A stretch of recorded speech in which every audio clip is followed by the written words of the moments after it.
엄마, 콜록, 나 전염성 독감이라 장례식 못 가요. 미안해요. 수화기 너머 아들은 죽어가는 목소리로 울먹였습니다. 하지만 전화를 끊자마자 그가 집어든 건 약봉지가 아니라 차가운 샴페인 잔이었습니다. 아버지의 임종을 지키는 대신 아버지의 금고에서 훔친 돈으로 처가 식구들과 하와이행 비행기에 몸을 실은 아들. 홀로 남편의 장례를 준비하며 그 소식을 전해 들은 어머니는 오열하는 대신 조용히 휴대폰을 들어 어딘가로 전화를 걸었습니다. 그 한 통의 전화로 그들의 하와이 천국은 순식간에 생지옥으로 변해버렸죠. 가장 화려한 휴가지에서 빈털터리로 쫓겨나 어머니 앞에 무릎 꿇게 될 그들의 최후. 지금부터 폐륜을 저지른 아들을 향한 어머니의 서늘하고 우아한 참교육의 이야기가 시작됩니다. 오늘도 사연 끝까지 함께 해주세요. 병실 안은 코를 찌르는 소독약 냄새와 함께 무거운 정막만이 감돌고 있었습니다. 췌장암 말기 판정을 받고 2달을 버텨온 김철수의 심박 측정기에서 규칙적인 기계음만 삐삐삐 울려 퍼지고 있었죠. 여보, 제발 힘내요. 그 곁을 지키던 아내 영숙은 앙상하게 마른 남편의 손을 부서질세라 꼭 잡고 있었습니다. 그때 심박 측정기에서 신경을 긁는 듯한 날카로운 파열음이 병실을 갈랐습니다. 삐삐삐삐. 기계음은 끊어질 기미 없이 길게 이어지더니 화면의 곡선이 이내 평행선으로 바뀌어 버렸습니다. 그 소리는 마치 영숙의 심장마저 멈추게 할 것처럼 차갑게 들려왔습니다. 의사가 다가와 동공을 확인하고는 무미건조한 목소리로 입을 열었습니다. 환자분 운명하셨습니다. 사망시간 14시 30분입니다. 의사의 퉁명스러운 사망 선고가 떨어지자마자 영숙의 손에서 스르르 힘이 빠져나갔습니다. 남편의 손은 이미 핏기가 가시고 싸늘하게 식어가고 있었죠. 영숙은 믿기지 않는다는 듯 남편의 가슴을 흔들며 오열을 터뜨렸습니다. 여보, 눈 좀 떠봐요. 놔두고 어디 가려고 그래, 여보. 영숙의 울음소리가 병실 벽을 타고 처량하게 울려 퍼졌습니다. 그녀는 떨리는 손을 주머니에 넣어 휴대폰을 꺼내 들었고 흐릿해진 눈으로 아들 민석의 단축 번호를 꾹 눌렀습니다. 왜 이렇게 전화를 안 받는 거니? 신호음이 가는 동안 그녀의 심장은 타들어가는 것만 같았습니다. 같은 시각 인천공항 비즈니스 라운지에서는 병실과는 전혀 다른 세상인 것처럼 경쾌한 웃음소리가 터져 나오고 있었습니다. 고급스러운 조명 아래 며느리 미진이 샴페인 글라스를 높이 들며 환하게 웃고 있었죠. 어머, 자기야. 이 샴페인 진짜 맛있다. 목 넘김이 예술인데? 민석은 장인, 장모와 함께 푹신한 소파에 둘러앉아 여유롭게 샴페인을 즐기고 있었습니다. 장모가 기분이 최고조에 달한 듯 민석의 어깨를 팡팡 두드리며 목소리를 높였습니다. 아이고, 우리 사위 최고네. 이번 여행 정말 고마워. 세상에 우리가 하와이를 다 가보고 내 친구들이 얼마나 부러워하던지 몰라. 아유, 별 말씀을요, 장모님. 가족끼리 좋은 추억 만드는 게 남는 거 아니겠습니까? 마음껏 드세요. 민석이 세상 효자라도 된 듯 겸손하게 대답하며 사람 좋은 미소를 지어 보였습니다. 그때 테이블 위에 올려둔 민석의 휴대폰이 요란하게 윙윙거렸습니다. 화면에 큼지막하게 엄마라는 2글자가 떴습니다. 민석의 미간이 순간적으로 찌푸려지더니 입꼬리가 비틀렸습니다. 아, 진짜 타이밍 한번 기가 막히네. 또 엄살 피우시려고 전화했나? 병원비 달라는 소리겠지. 뻔해. 민석은 짜증 섞인 혼잣말을 내뱉으며 휴대폰을 휙 뒤집어 버렸습니다. 마침 라운지 전체의 탑승을 알리는 안내 방송이 우아하게 흘러나왔습니다.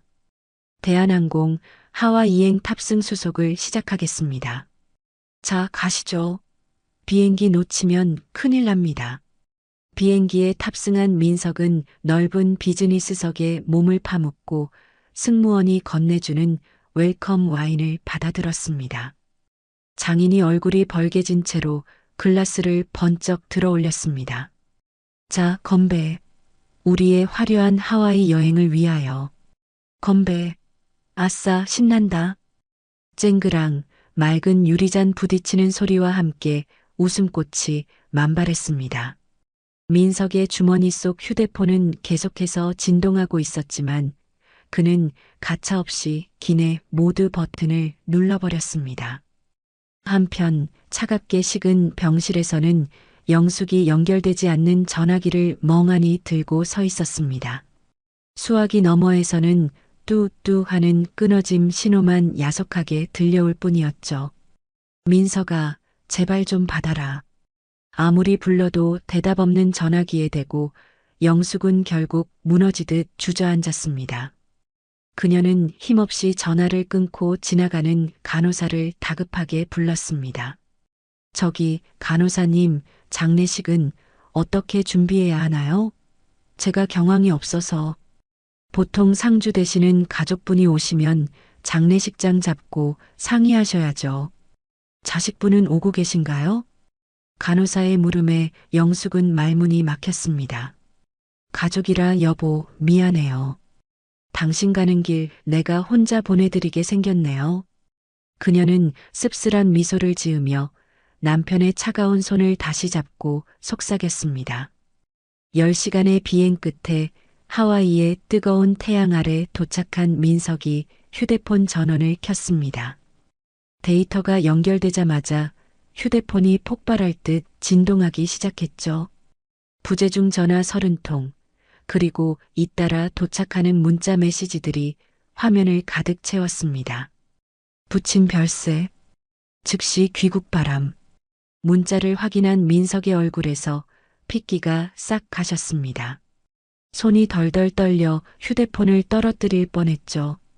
자기야, 표정이 왜 그래? 무슨 일 있어? 미진이 선글라스를 머리에 얹으며 다가와 물었습니다. 민석은 멍한 표정으로 아내를 바라보며 더듬거렸습니다. 아버지가 돌아가셨대. 뭐, 지금, 세상에. 미진이 눈을 동그랗게 뜨며 소리치자 뒤따르던 장인과 장모도 놀라서 모여들었습니다. 하지만 미진은 놀란 기색도 잠시 민석의 팔을 꽉 잡으며 매서운 눈빛으로 말했습니다. 자기야, 정신 차려. 지금 간다고 해도 비행기 표도 없어. 그리고 이 리조트 VVIP 룸이야. 이게 얼마짜린 줄 알잖아. 그래도 아버지가 돌아가셨는데 가봐야지 않겠어? 어차피 돌아가셨잖아. 지금 간다고 살아 돌아오시는 것도 아니고. 장례 다 끝나고 가서 인사드리면 돼. 죽은 사람이 어디 도망가? 아니, 그래도 명색이 상주인데. 여기까지 와서 그냥 돌아갈 수는 없어. 우리가 돈을 얼마나 썼는데. 당신 지금 가면 우리 부모님 여행은 누가 책임져? 다 망치고 싶어?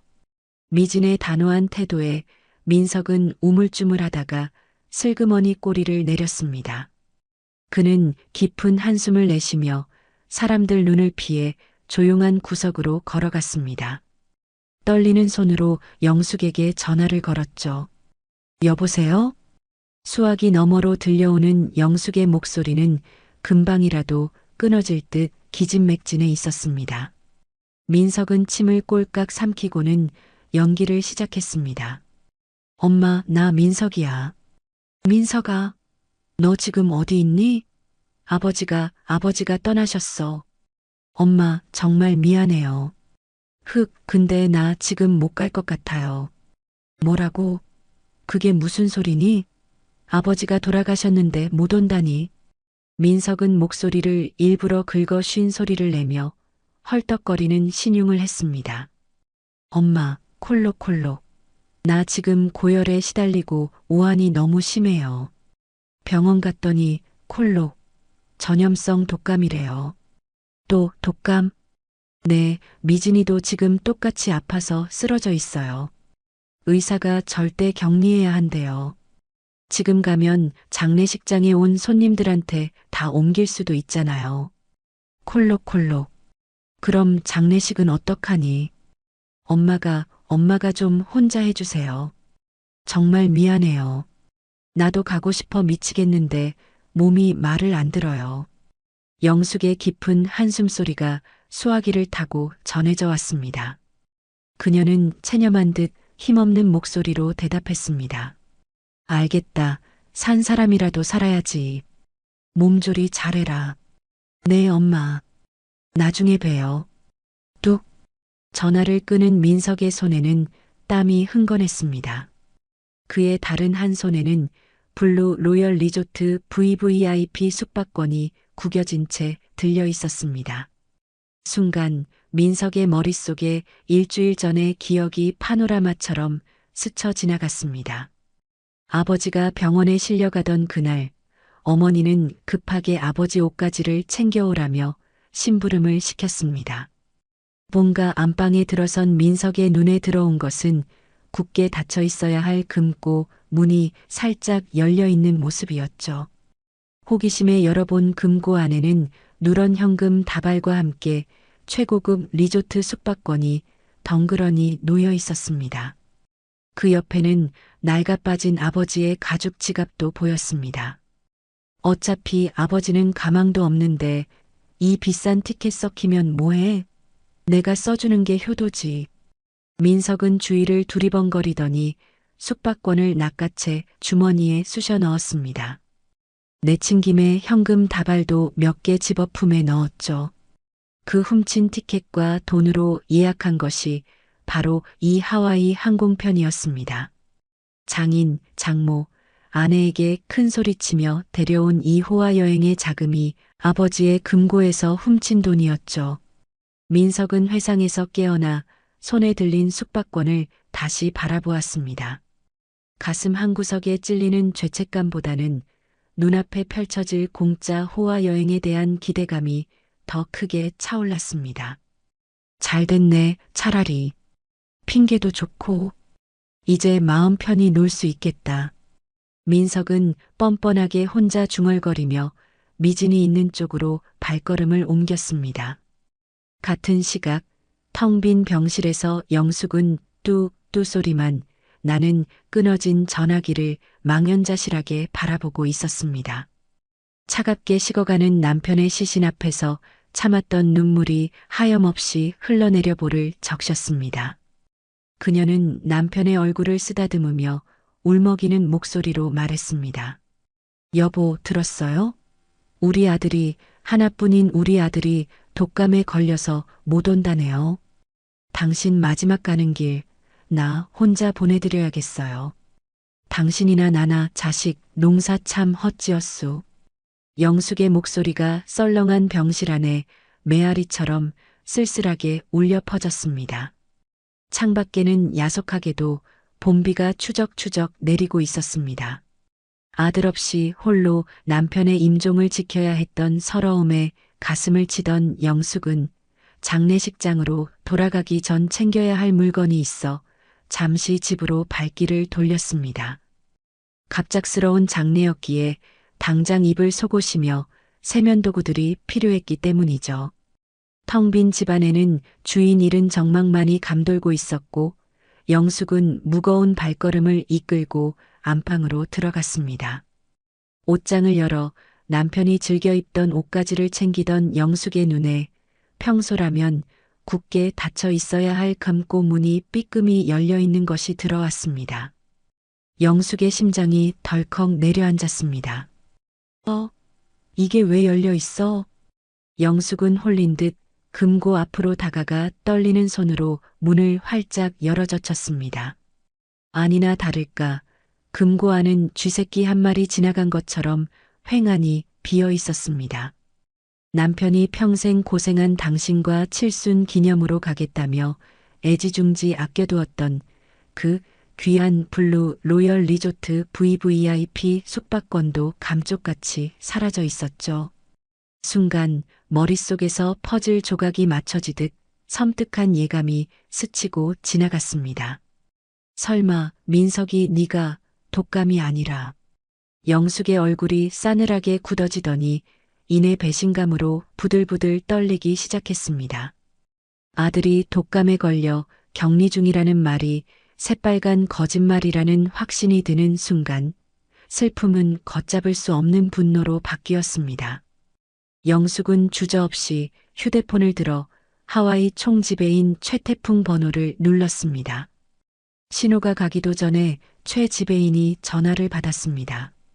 네, 사모님. 하와이 지사 최 태풍입니다. 비보 들었습니다. 삼가 조의를 표합니다. 최 지배인. 지금 VVIP 룸 김민석이라는 투숙객이 있는지 확인해 주세요. 네, 현재 김민석 외 세 분이 입실하고 계십니다. 지금 VVIP 룸에 묵고 있는 김민석 일행.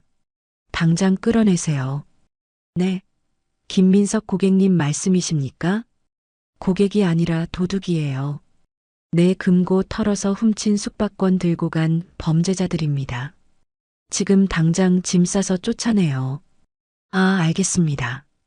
그리고 당장 귀국하라고 전해요. 경찰에 신고하기 전에. 네, 전달하겠습니다. 영숙의 서리빨 같은 명령이 태평양을 건너 하와이에 떨어졌습니다. 같은 시각 하와이 블루 로열 리조트의 프라이빗 비치. 따가운 햇살 아래 민석은 선베드에 누워 콧노래를 흥얼거리고 있었습니다.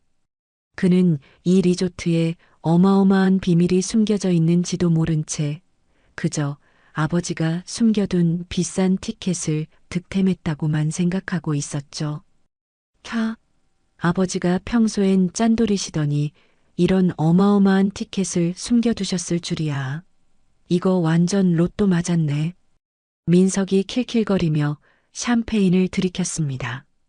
옆에서 랍스터를 손으로 뜯던 장인이 입가에 소스를 잔뜩 묻힌 채 맞장구를 쳤습니다. 그러게 말이야. 사돈 어른이 안목이 있으셔.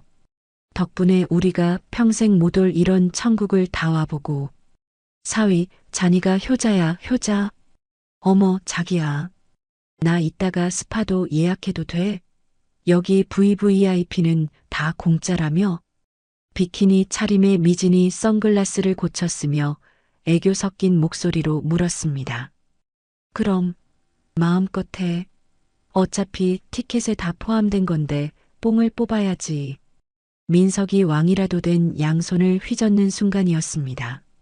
말끔한 정장 차림의 최태풍 총지배인이 덩치 큰 현지 보안 요원 6명을 대동하고 그들의 파라솔을 포위했습니다. 그의 표정은 평소 VIP 고객을 대할 때의 미소는 온데간데없고 냉기만 흐르고 있었습니다. 김민석 씨. 최 지배인이 딱딱한 어조로 이름을 불렀습니다. 민석이 인상을 찌푸리며 고개를 들었습니다. 네. 서비스를 하려면 웃으면서 해야지 인상이 왜 그래요? 안 그래도 샴페인 다 떨어졌는데 좀 가져다 주세요. 민석은 여전히 상황 파악을 못하고 뻔뻔하게 주문했습니다. 하지만 최 지배인은 대꾸도 없이 보안 요원들에게 턱짓했습니다. 순식간에 요원들이 달려들어 민석의 양팔을 뒤로 꺾어 제압했습니다. 아, 뭐야? 이거 안 나? 당신들 미쳤어? 내가 누군지 알아? 나 여기 VVIP 손님이야. 민석이 비명을 지르며 발버둥 쳤습니다. 접시가 깨지고 랍스터 소스가 튀자 장모가 기겁을 하며 소리쳤습니다. 엄마야, 내 명품 원피스. 이게 무슨 짓이야? 최 지배인이 싸늘한 눈으로 그들을 내려다보며 말했습니다. 손님이 아니라 도둑이시죠. 박영숙님께서 직접 도난 신고를 하셨습니다. 뭐, 엄마가? 본인 소유가 아닌 훔친 숙박권을 부정 사용한 혐의로 강제 퇴거 조치합니다. 지금 당장 나가주시죠. 이보세요. 훔치다니. 이거 우리 아버지 금고에 있던 거야. 아버지 거면 내 거지. 그게 왜 훔친 거야. 민석이 억지를 부렸지만 최 지배인은 냉소적으로 대꾸했습니다. 그건 경찰 가서 따지시고 일단 여기선 나가세요. 여기 짐 가져가세요. 보안 요원들은 인정사정 볼 것 없이 그들의 짐을 모래밭에 내동댕이 쳤습니다. 미진의 명품 가방이 모래 구덩이에 처박혔습니다. 아, 내 샤넬백. 모래 들어가잖아. 야, 이거 안 나? 미진이 울부짖었지만 요원들은 그들을 짐승 몰듯 로비로 끌고 갔습니다. 주변 관광객들이 킥킥거리며 휴대폰으로 그들의 추태를 찍어대기 시작했습니다. 수영 팬티 바람에 가운만 걸친 장인어른은 뱃살을 출렁거리며 얼굴을 가리느라 정신이 없었습니다. 아이고 망신이야. 동네방네 하와이 간다고 소문 다 냈는데 도둑 취급이라니. 로비에 도착하자 최 지배인은 미리 뽑아둔 긴 계산서를 민석의 얼굴 앞에 들이밀었습니다. 숙박권은 무효 처리되었으니 지금까지 무단으로 드신 술값, 밥값, 룸서비스 비용 전액 지불하십시오. 총 6,000달러입니다. 6,000달러? 민석의 눈이 튀어나올 듯 커졌습니다. 당장 결제 안 하면 현지 경찰 부릅니다. 감옥 가시겠습니까? 아, 알았어요. 낸다고요. 젠장. 민석은 덜덜 떨며 카드를 꺼냈지만 한도 초과로 긁히지 않았습니다. 결국 사색이 된 얼굴로 미진을 쳐다봤습니다. 자기야, 카드 좀. 미쳤어? 나도 한도 꽉 찼단 말이야.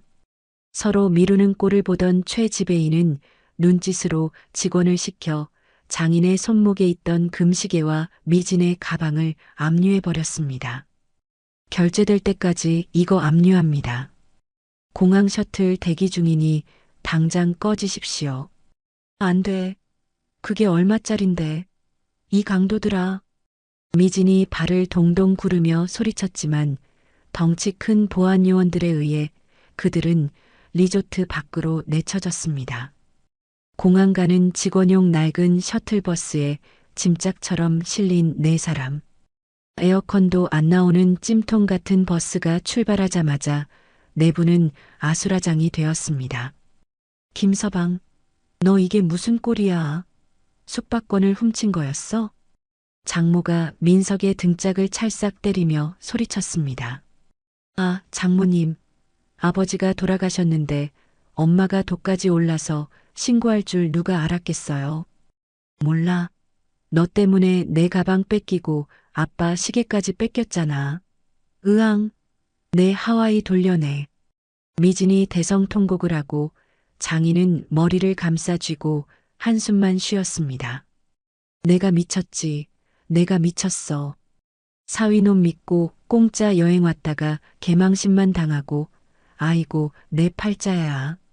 서로를 헐뜯는 고성방가가 오가는 좁은 버스 안. 창밖으로 보이는 하와이의 눈부신 풍경은 그들에게 지옥도나 다름없었습니다. 지옥 같은 비행을 마치고 도망치듯 한국에 도착한 민석 일행이 무거운 침묵 속에 인천공항 입국장 자동문이 열리자마자 모습을 드러냈습니다. 민석은 알로하라고 적힌 촌스러운 하와이 기념품 티셔츠 위에 얇아 빠진 가디건 하나를 겨우 걸치고 있었고 반바지 아래로 드러난 다리는 한국의 찬 공기에 오들오들 떨리고 있었습니다.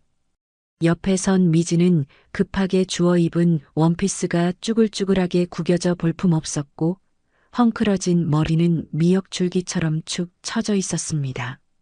잔뜩 위축된 미진이 사색이 된 얼굴로 주위를 두리번거리며 민석의 옷자락을 잡았습니다. 자기야, 여기 경찰 없는 거 맞지? 우리 수갑 차는 거 아니지? 쉿, 목소리 낮춰. 그냥 모르는 척해. 우리 그냥 여행 갔다 온 거야. 자연스럽게 걸어, 자연스럽게. 민석이 사시나무 떨듯 턱을 딱딱 부딪히며 대답했지만 이미 그의 등줄기에는 식은 땀이 비 오듯 흐르고 있었습니다. 장모는 넋이 나간 사람처럼 중얼거렸습니다. 아이고, 내 샤넬 가방, 내 가방 언제 돌려받지? 거기 내 영양제랑 다 들어있는데. 여보, 지금 가방 타령할 때야? 감옥 가느냐 마느냐 하는데 정신 좀 차려.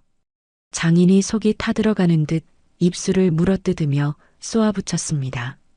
그들이 죄인처럼 고개를 숙이고 입국장을 막 빠져나오려던 찰나였습니다. 검은 양복을 입은 건장한 사내 세 명이 마치 저승사자처럼 그들의 앞길을 가로막았습니다. 김민석 씨 되십니까? 중년 남성이 감정이 섞이지 않은 서늘하고 정중한 목소리로 물었습니다. 네. 그런데 누구시죠? 저 아무 짓도 안 했는데요. 민석이 화들짝 놀라 뒷걸음질을 쳤습니다. 다리에 힘이 쫙 빠져 휘청거리는 것을 장인이 겨우 부축했습니다. 남자는 품에서 명함을 꺼내 민석의 코앞에 들이밀었죠. 명함에는 법무법인 태산 대표 변호사 장일호라는 글자가 선명하게 박혀 있었습니다.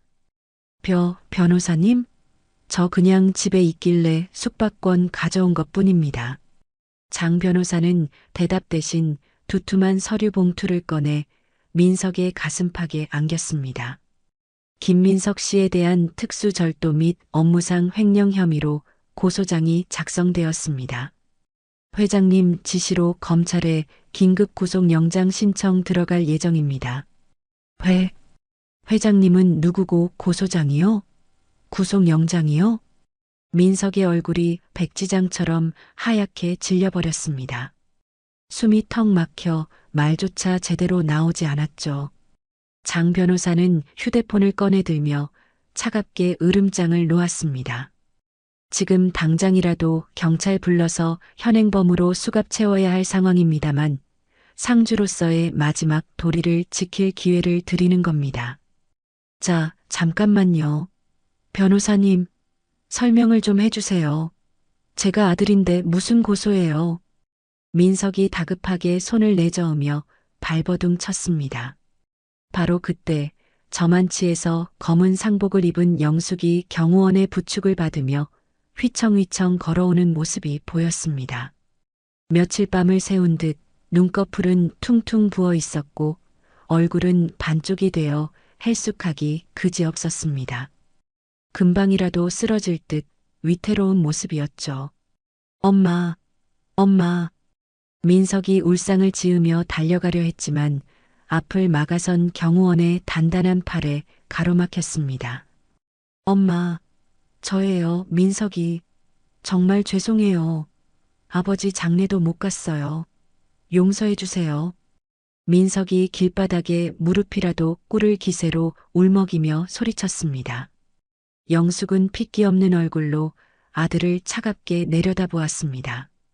그러다 갑자기 영숙이 다리에 힘이 풀린 듯 공항 바닥에 철퍼덕 주저앉으며 대성통곡을 하기 시작했습니다.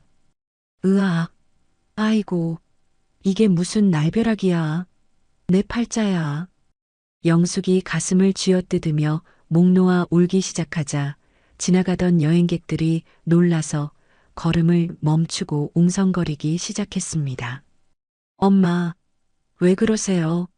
어디 편찮으세요? 민석이 당황해서 어쩔 줄 몰라 하며 소리쳤습니다. 영숙은 바닥을 쾅쾅 치며 피를 토하듯 절규했습니다. 이놈아, 네가 여행 간 사이에 장례식장까지 사채업자들이 들이닥쳤어. 조폭들이 와서 빈소를 다 뒤집어 엎었다고. 사채업자요? 장인의 얼굴이 공포로 일그러졌습니다. 뒷짐지고 있던 손이 부들부들 떨리기 시작했죠. 으악, 우리 다 죽었어. 이제 다 죽었다고. 너의 아버지가 빚만 남기고 갔어. 영숙이 몸을 사시나무처럼 떨며 통곡했습니다. 그 처절한 모습은 연기라고는 도저히 믿을 수 없을 정도로 절박하고 생생했습니다. 타이밍을 놓치지 않고 장 변호사가 심각한 표정으로 나섰습니다. 사실 돌아가신 아버님은 리조트 사업을 운영하고 계셨습니다. 김민성님께서 하와이에서 묵으신 블루 로열 리조트도 아버님이 투자하셨던 리조트고요. 그래서 VVIP 숙박권이 있으셨던 겁니다. 근데 김철수 회장님께서 최근 무리하게 리조트 확장 사업을 벌이시다가 감당할 수 없는 500억 원의 악성 사채 빚을 남기셨습니다. 500억?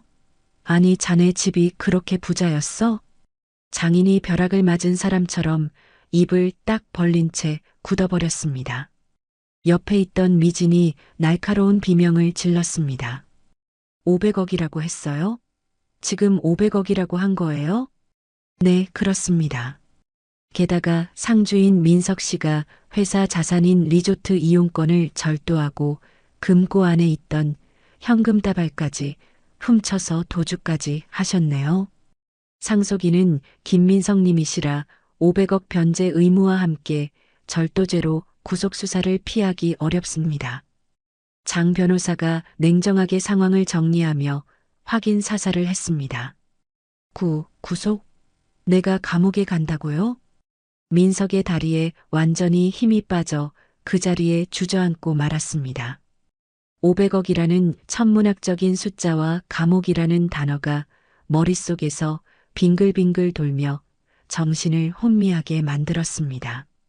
순간 장인이 짐승 같은 괴성을 지르며 민석의 멱살을 잡고 마구 흔들어댔습니다.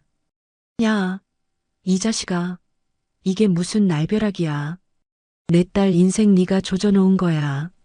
아, 장인어른. 컥, 놔주세요. 숨 막혀요. 민석이 얼굴이 벌개져서 캑캑거렸습니다. 500억 빚쟁이의 전과자? 이걸 확 죽여버려.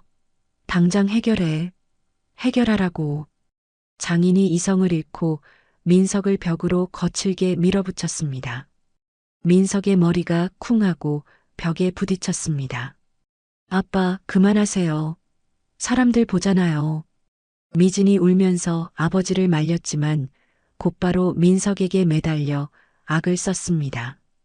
자기야, 정말 감옥 가는 거야? 우리 500억 빚 갚아야 돼? 말 좀 해봐. 미진의 눈에서 공포에 질린 눈물이 주룩주룩 흘러내렸습니다. 자기 감옥 가면 나 어떻게 살아? 빚쟁이들이 나한테도 올 거 아니야. 어떻게? 미진아, 제발 진정해. 나도 미치겠어. 미진이 히스테리를 부리며 민석의 가슴을 주먹으로 퍽퍽 쳤습니다. 그러더니 도끼 어린 눈으로 소리쳤습니다. 자기 감옥 가면 난 바로 이혼이야. 알았어? 1초도 같이 안 살 거야. 당장 도장 찍어. 미진이 민석을 벌레 보듯 밀쳐냈습니다. 장인, 장모 아내. 방금 전까지 하와이에서 하하호호거리던 가족들이 순식간에 적으로 돌변했습니다. 감옥, 이혼, 그리고 500억 빚이라는 세 개의 칼날이 민석의 목을 겨누고 있었죠.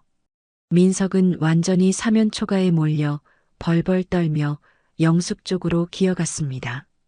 엄마가 좀 도와주세요. 저 진짜 감옥 가기 싫어요.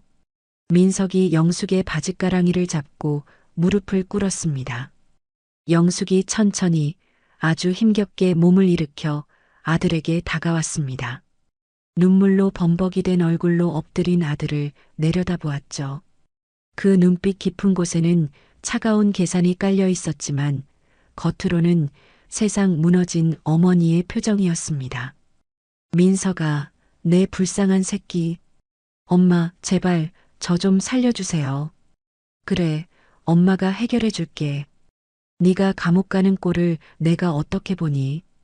영숙이 다 죽어가는 목소리로 그러나 또렷하게 말했습니다. 정말요? 정말 해결해 주실 수 있어요? 500억을요? 민석의 눈에 지푸라기라도 잡고 싶은 희망의 빛이 스쳤습니다. 영숙은 땅이 꺼져라 한숨을 내쉬며 가슴을 쳤습니다. 내가 늙어서 감옥 가는 셈 치고 그 빚 내가 다 떠안고 가마. 엄마, 대신 너는 상속 포기 각서 쓰고 절도죄나 면해라. 그게 네가 살 길이다.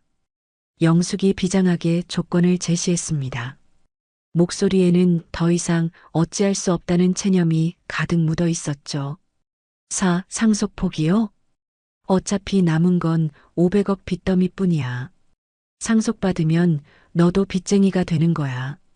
평생 빚 갚다가 늙어 죽고 싶니? 영숙이 혀를 차며 설명했습니다. 그 말에 민석의 머리가 빠르게 돌아갔습니다. 500억 빚을 상속받느니 차라리 아무것도 안 받고 빚도 안 지는 게 100번 나은 장사였으니까요. 그럼 제가 포기하면 정말 감옥 안 가도 돼요? 빚도 안 갚아도 되고요? 민석이 간절하게 침을 튀기며 물었습니다. 그래. 채권단에는 내가 몸으로 때우겠다고 빌면 된다. 엄마가 다 뒤집어 쓸 테니까 넌 빠져. 영숙이 고개를 끄덕였습니다. 그때 상황을 지켜보던 장인이 귀를 번쩍 세우고 끼어들었습니다. 잠깐만요. 사돈, 그럼 우리 딸은 어떻게 되는 거예요? 빚 안 넘어오는 거 확실합니까? 민석 씨가 상속을 포기하면 며느님도 채무와는 법적으로 아무 관련이 없어집니다. 깨끗하게 남남이 되는 거죠. 장 변호사가 딱 잘라 설명했습니다. 정말요? 아이고, 하나님 감사합니다. 장모가 가슴을 쓸어내리며 안도의 한숨을 크게 쉬었습니다. 네, 법적으로 완전히 분리됩니다. 걱정 마십시오. 민석은 이 제안이 자신이 이 지옥 같은 상황에서 탈출할 수 있는 유일한 동아줄이라고 확신했습니다. 500억 빚과 차가운 감옥 바닥에서 벗어날 수 있는 마지막 기회였습니다. 엄마, 정말 고맙습니다. 정말 제가 평생 효도할게요. 민석이 눈물 콧물을 흘리며 영숙의 손을 잡고 빌었습니다. 영숙의 손은 차가웠지만 민석은 그것을 느낄 겨를도 없었죠. 그럼 마음 변하기 전에 지금 바로 서류 작성하러 가시죠. 채권단이 알면 압류 들어옵니다. 장 변호사가 손목시계를 보며 다급하게 재촉했습니다. 시간이 늦으면 오늘 처리가 어려울 수도 있습니다. 지금 바로 법원 문 닫기 전에 가야 합니다. 영숙이 무겁게 고개를 끄덕였습니다. 지친 표정으로 민석을 바라보는 그녀의 눈동자 뒤로 서늘한 승리의 미소가 스쳐 지나갔습니다. 가자. 내 아들 살리러. 장 변호사가 준비한 최고급 리무진의 문이 닫히자마자 실내는 숨이 턱 막힐 듯한 악취로 가득 찼습니다. 하와이에서 쫓겨나 며칠을 씻지 못한 땀 냄새와 셔틀버스 곰팡내, 그리고 공포에 질려 흘린 식은땀 쉰내까지 뒤섞여 그야말로 화생방 훈련장을 방불케 했죠. 우액. 이게 무슨 냄새야? 무슨 시체 썩는 냄새가 나. 장모가 헛구역질을 하며 코를 틀어쥐고 창문 버튼을 신경질적으로 눌렀습니다. 민석은 좌불안석으로 엉덩이를 들썩이며 쉴 새 없이 다리를 떨고 있었죠. 입술이 바짝바짝 마르는지 혀로 계속 입술을 축이며 창밖을 경계했습니다. 저기 장 변호사님, 정말 괜찮은 거겠죠? 엄마가 500억을 다 막을 수 있는 거예요? 민석이 기어들어가는 목소리로 물었습니다. 회장님께서 목숨 걸고 막으시겠답니다. 아드님 감옥 가는 꼴은 죽어도 못 보시겠다고요. 장 변호사가 백미러로 민석을 힐끔 보며 무미건조하게 대답했습니다. 500억이라니 세상에 단군 일에 그런 빚은 처음 들어보네. 장인은 넋이 나간 사람처럼 중얼거렸습니다. 아빠, 조용히 좀 해. 그 빚이 우리한테 넘어오면 우리 다 한강 가야 돼. 미진이 날카롭게 소리치며 아버지의 입을 막았습니다. 40분 후 차는 강남 테헤란로의 한복판에 우뚝 솟은 스카이타워 지하 주차장으로 미끄러져 들어갔습니다. 엘리베이터를 타고 50층까지 올라가는 동안 민석 일행은 침을 꼴깍 삼키며 서로의 눈치만 살폈죠. 복도 끝 웅장한 양계형 문에 금박으로 새겨진 법무법인 태산 VVIP 회의실 간판이 그들을 맞이했습니다. 사무실로 들어서자 장 변호사가 익숙한 솜씨로 서류들을 하나씩 가리키며 설명을 시작했습니다. 자, 시간이 생명입니다. 첫 번째 서류는 상속재산분할협의서입니다. 백과사전 두께만 한 서류에는 일반인은 읽기도 힘든 법률 용어들이 암호처럼 빼곡히 적혀 있었습니다. 두 번째는 상속포기 각서입니다. 김철수 회장의 모든 유산에 대한 권리를 김민석 씨가 영구히 포기한다는 내용이죠. 그리고 마지막 세 번째는 형사고소 취하서입니다. 어머님께서 아드님의 특수절도 및 횡령 혐의를 없던 일로 해주겠다는 문서입니다. 민석은 고소 취하라는 글자를 보자마자 눈이 번쩍 뜨였습니다. 그는 떨리는 손으로 첫 번째 서류를 집어들고 읽어보려 애썼습니다. 지금 당장 도장 안 찍으시면 30분 뒤에 검찰청 수사관들이 들이닥칩니다. 그때는 저도 못 막아드립니다. 장 변호사가 벽에 걸린 시계를 손가락으로 톡톡 치며 재촉했습니다. 시침은 이미 은행 마감 시간을 향해 달리고 있었죠. 아니, 그래도 내용을 좀 훑어봐야. 이보세요. 김민석 씨, 지금 한가하게 독서하실 때입니까? 500억 빚쟁이들이 엘리베이터 타고 올라오고 있다고요. 장 변호사가 책상을 쾅 내려치며 으름장을 놓자 민석은 자라처럼 목을 움츠렸습니다. 옆에 있던 장인이 민석의 등짝을 후려갈겼습니다. 야, 빨리 찍어. 뭘 그렇게 꾸물거려. 우리 다 죽일 셈이야? 맞아, 김서방. 500억 빚더미에 앉고 싶어? 감옥 가서 콩밥 먹고 싶냐고. 장모도 옆에서 발을 동동 구르며 닥달했습니다. 민석은 울며 겨자 먹기로 협의서를 다시 쳐다봤습니다. 피상 속인 김철수의 모든 적극 재산 및 소극 재산 채무 500억 포함을 배우자 박영숙이 단독 승계한다는 문장이 눈에 들어왔습니다. 하지만 그 앞뒤로 깔린 복잡한 조항들 때문에 정확한 뜻을 이해하기란 불가능했죠. 저기 변호사님, 이 승계라는 게 엄마가 다 가져간다는 뜻 맞죠? 민석이 침을 꼴깍 삼키며 확인했습니다. 네, 맞습니다. 어머님께서 아드님의 빚 500억까지 몽땅 1원 한 푼 남기지 않고 다 떠안고 가신다는 뜻입니다. 아드님은 빚에서 완전히 영원히 해방되는 거고요. 장 변호사가 귀찮다는 듯 빠르고 확신에 찬 목소리로 대답했습니다. 그 말에 민석과 사돈 식구들의 귀에는 500억 빚 해방이라는 단엄한 천사의 나팔 소리처럼 들렸습니다. 다른 진짜 재산에 대한 권리 포기 조항은 아예 눈에 들어오지도 않았죠. 자기야, 뭐해? 빨리 도장 안 찍고 나 500억 빚쟁이 마누라 되면 바로 혀 깨물고 죽을 거야. 미진이 민석의 팔뚝을 꼬집으며 악을 썼습니다. 그래, 감옥도 안 가고 500억도 안 갚고 얼른 찍어. 장모가 인주 뚜껑을 열어 민석의 코앞에 들이밀었습니다. 민석의 손이 심하게 떨리며 주머니에서 인감도장을 꺼냈습니다.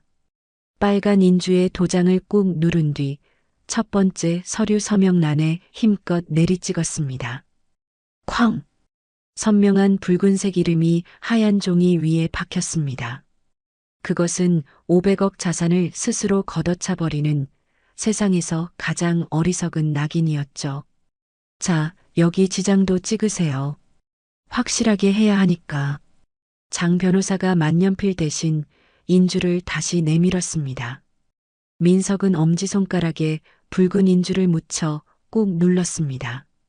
손이 너무 떨려 지문이 번질 정도였습니다. 두 번째 상속 포기 각서에도 세 번째 고소 취하서에도 차례로 도장과 지장을 찍었습니다. 쾅, 쾅, 쾅. 총 3번의 도장질로 민석의 운명이 결정되었습니다. 좋습니다.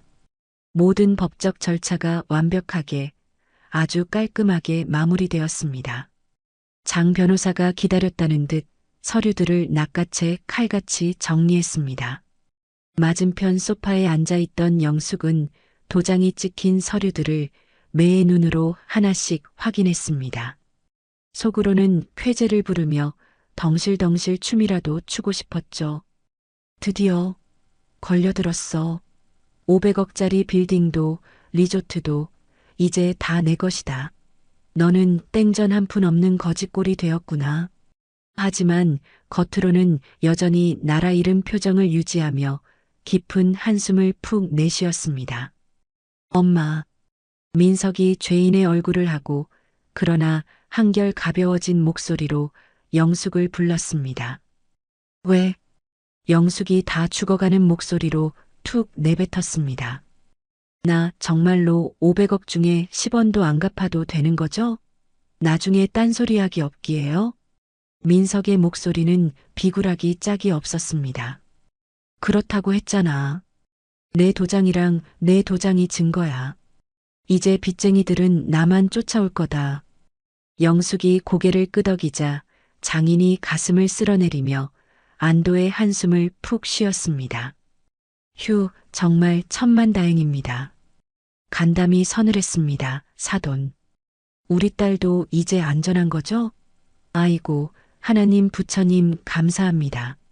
장모가 미진의 손을 꼭 잡고 눈물을 글썽였습니다.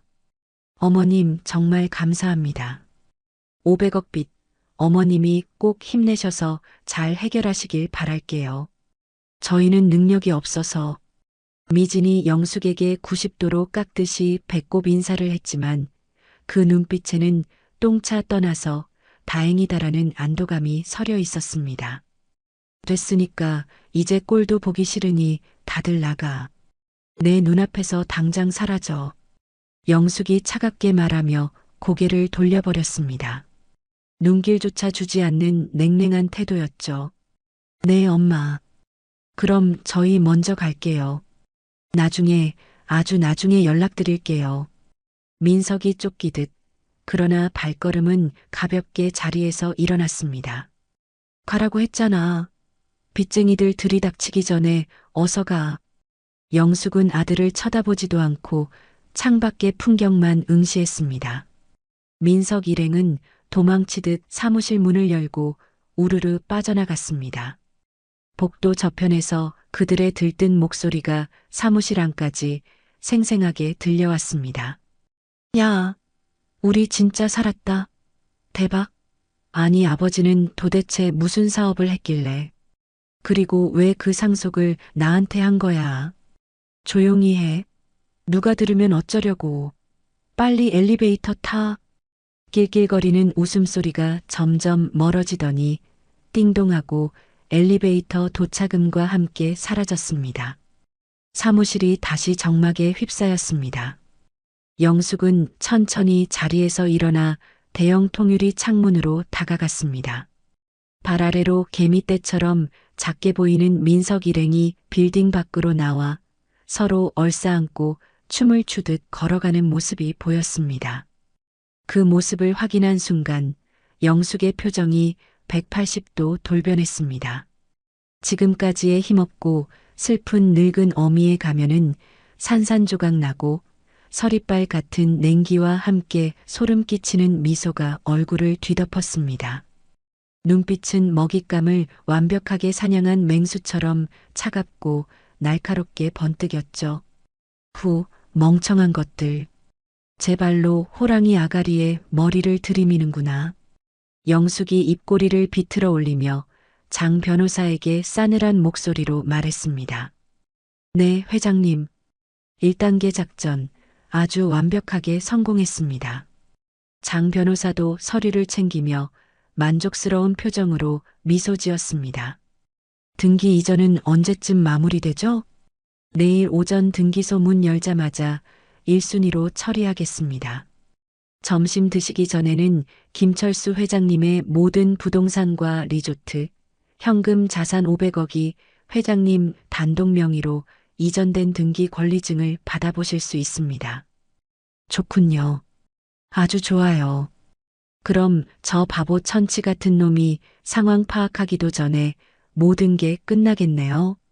영숙은 창밖에 민석을 노려보며 얼음장처럼 차가운 목소리로 의조렸습니다. 자, 이제 500억짜리 쇼의 이막을 올려볼까요? 진짜 지옥이 뭔지 보여줘야죠. 며칠 뒤 영숙은 따사로운 햇살을 받으며 우아하게 커피를 마시고 있었습니다. 그녀는 휴대폰을 들어 강준우 실장에게 전화를 걸었습니다. 강 실장은 남편 때부터 20년 넘게 건물 관리를 도맡아 온 영숙의 손발과도 같은 충직한 신복이었죠. 강 실장 나야. 네, 회장님. 등기 이전 완료되었다는 연락 방금 받았습니다. 축하드립니다. 수학이 넘어 강 실장의 목소리는 언제나처럼 차분하고 정중했습니다. 우리 건물 1층에 있는 드림 카페랑 만나 식당 있지? 민석이랑 사돈니가 하는 거. 네, 잘 알고 있습니다. 그 두 곳, 임대차 계약 지금 즉시 해지해. 봐줄 것 없이 원칙대로 처리하고 오늘 당장 짐 다 빼버려. 알겠습니다.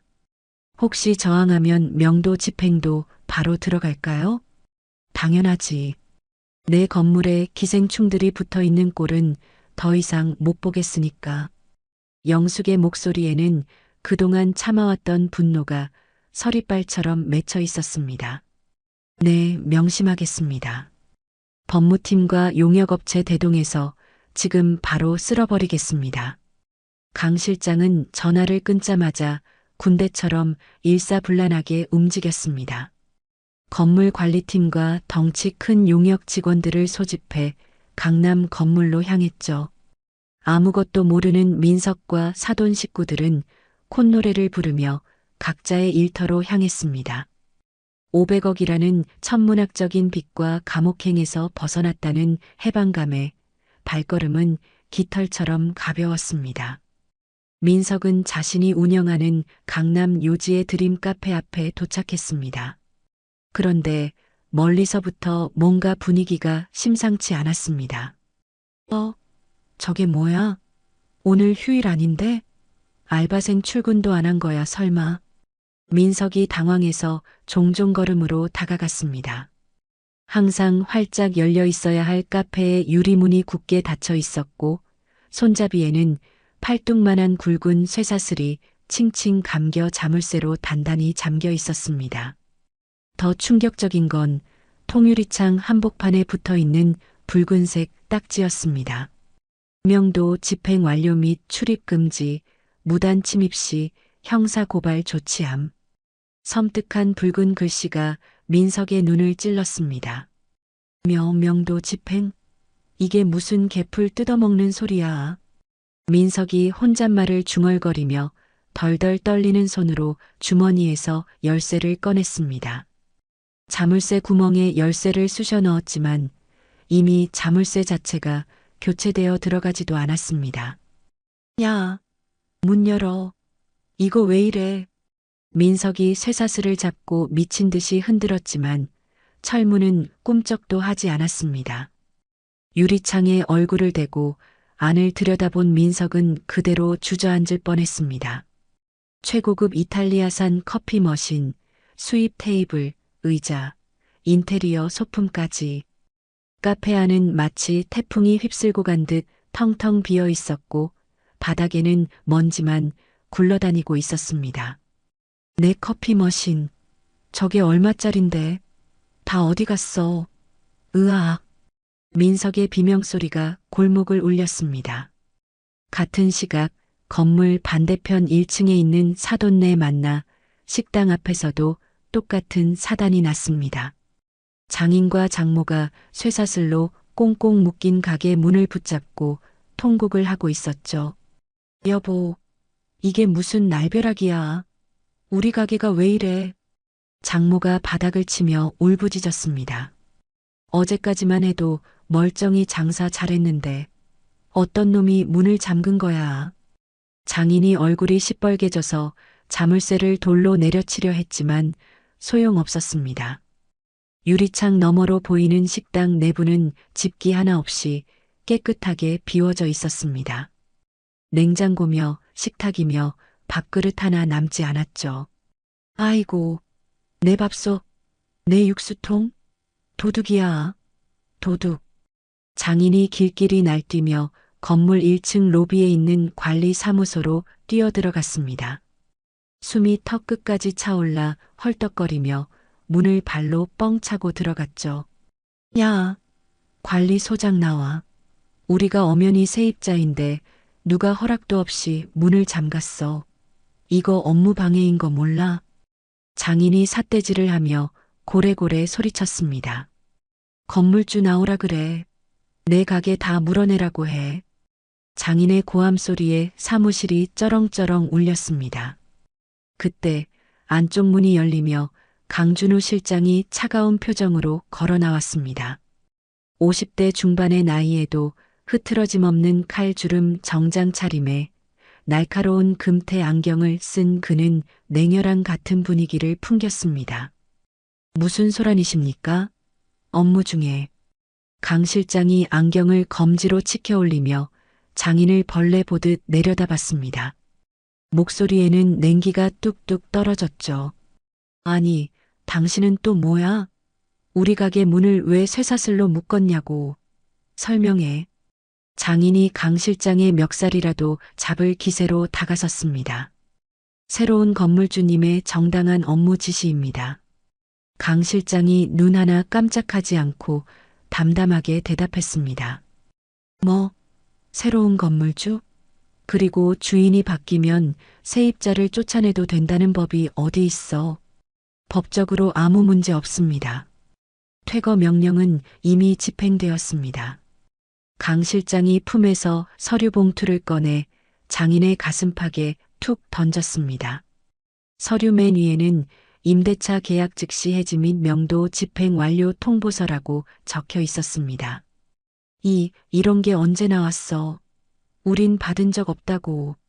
장인이 서류를 낚아채며 소리쳤습니다. 등기부상 주소지로 내용 증명 발송했습니다.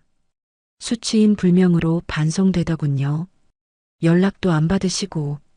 그래서 규정대로 강제 집행했습니다. 아, 그게 그 서류였어? 장모가 입을 틀어막았습니다. 하와이에서 쫓겨나오느라 정신없던 그 시각이었던 것입니다. 그때 민석이 머리가 산발이 된 채 헐레벌떡 관리실로 뛰어들어왔습니다. 장인어른, 장모님, 무슨 일이에요? 우리 카페도 다 털렸어요. 텅텅 비었다고요. 민석이 숨을 헐떡이며 울상을 지었습니다. 아, 김민석 씨도 오셨군요. 안 그래도 찾고 있었습니다. 여기 집기류 보관하고 있는 물류창고 주소입니다. 찾아가세요. 강 실장이 메모지 한 장을 민석에게 건넸습니다. 이보세요, 실장님. 왜 멀쩡한 가게를 비우냐고요.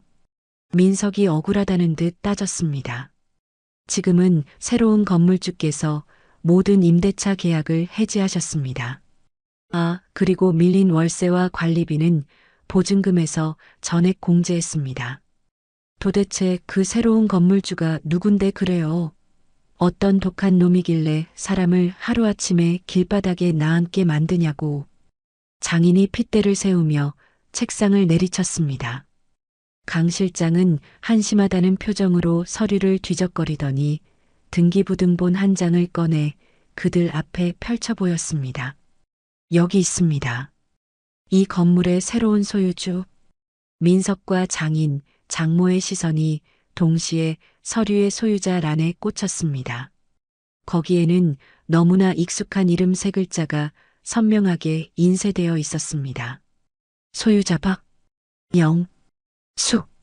순간 사무실 안에 정적이 흘렀습니다. 민석의 얼굴이 핏기가 싹 가시며 시체처럼 변했습니다.